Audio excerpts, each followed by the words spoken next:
He just won the world title. The next day he's running. He's an animal, man. He's a f***ing animal. Merab's training is intense and highly disciplined, focusing on every aspect of MMA to keep him sharp and ready.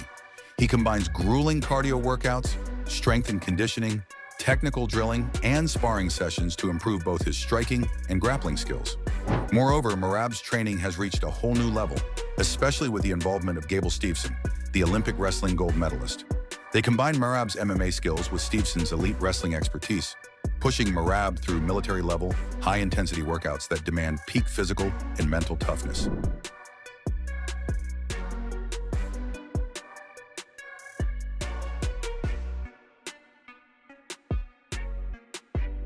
And here comes famous MMA analyst Joe Rogan, who was hyped about the upcoming UFC rematch between Merab Dvalishvili and Sean O'Malley.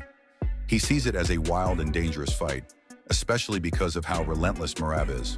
According to Joe, Merab is the type of fighter who just doesn't stop, his cardio is on another level, and he overwhelms his opponents with non-stop pressure from start to finish. Big UFC coming up. Yes.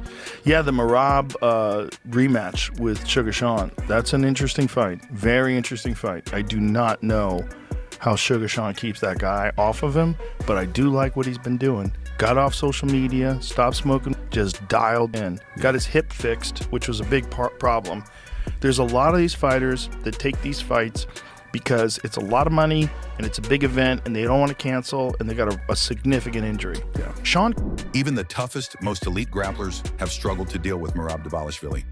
The guy's pressure is absolutely insane. That's what makes this rematch so exciting, because Sean O'Malley, who's a slick and precise striker, is going to have to survive nonstop chaos just to stay in the fight. But credit where it's due, Sean's been leveling up. According to Rogan, he's taken his training more seriously, cut out distractions, and finally got his hip fixed, which had been a major setback before. In fact, he couldn't even wrestle properly in camp leading up to their last fight. And if you're facing a guy like Merab, who lives to wrestle, that's a brutal disadvantage. Imagine not being able to wrestle in camp and you got to go face Merab, who's going to get you on the ground. He's a fucking animal.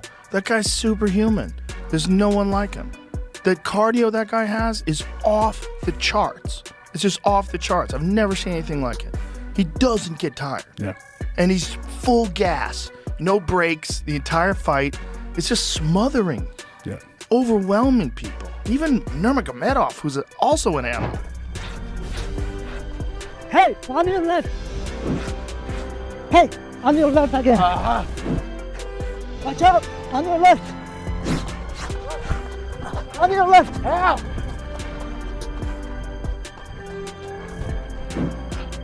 Don't say it, Merab. Don't say it. On your left. No. Bob, are you okay? Merab, you just ran 300 miles. How do I get good cardio like you? Brother, I will send you 2-3 years in Georgia and forget. Come on, let's go. Okay. Let's go. Let's go. Let's go.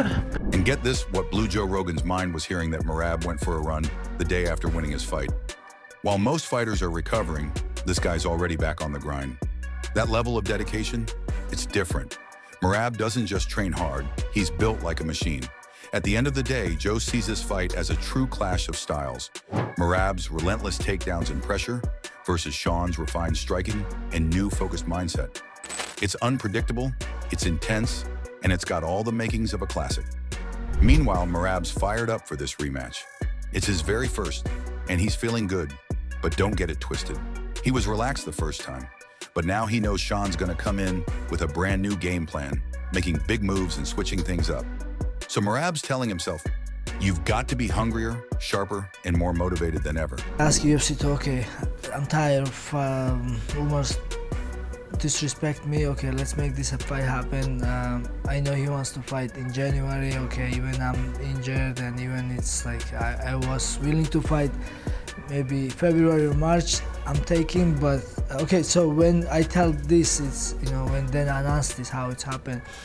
So the same day, I said I'm taking this fight, but if God willing, if I win, I want to be busy, you know. Sugar Sean's coach is expecting fireworks in the opening rounds of the rematch, predicting a totally different pace and strategy compared to the first fight. He knows Merab is coming in with adjustments, and so are they. You know, we're ready for whichever version, and I think that either one of those is really a possible situation. You know, he might want to come out and just say, you know, screw it. Like, this guy's got too much cardio. I can't make a decision. I've got to get on him. I've got to finish. Great, we're good for that. Or, okay, I'm going to run and pick and poke and find my lucky shot. We're good for that also too. So, you know, whatever the opportunity and options that provide, you know, that he provides us in the fight, we're ready for. Like I said, I do think the first two rounds are going to look. The coach wants Sugar Sean to remain sharp and concentrate on clinching the win when it is time, particularly because Sean has smooth striking, in addition to high-level finishing instincts. Their goal is to come in with a killer mindset, stay professional, and take full advantage of every opening to dominate or even finish the fight. It doesn't worry me. It's no different than everybody thought Umar was this unbeatable, crazy, you know, you couldn't beat Nurmagomedov. You know, they're gonna take you back, they take you down, they this, they that, they're all this stuff.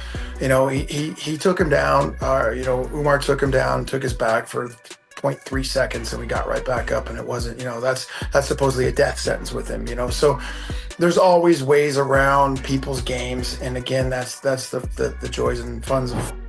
Merab expects Sean to come out stronger and as a new fighter with new game plans.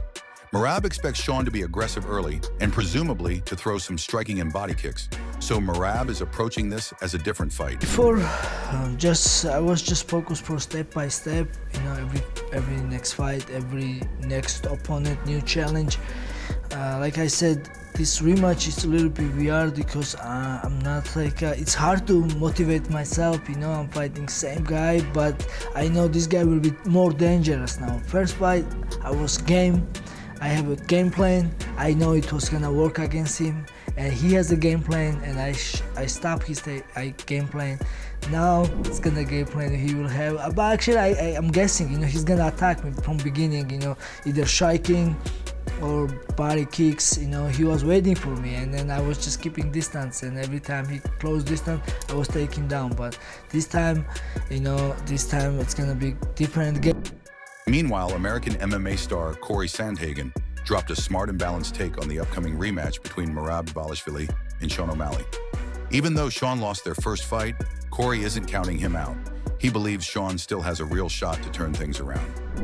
Yeah, it's tough. I mean, I definitely can see O'Malley winning. I don't think that he's like written off just because he lost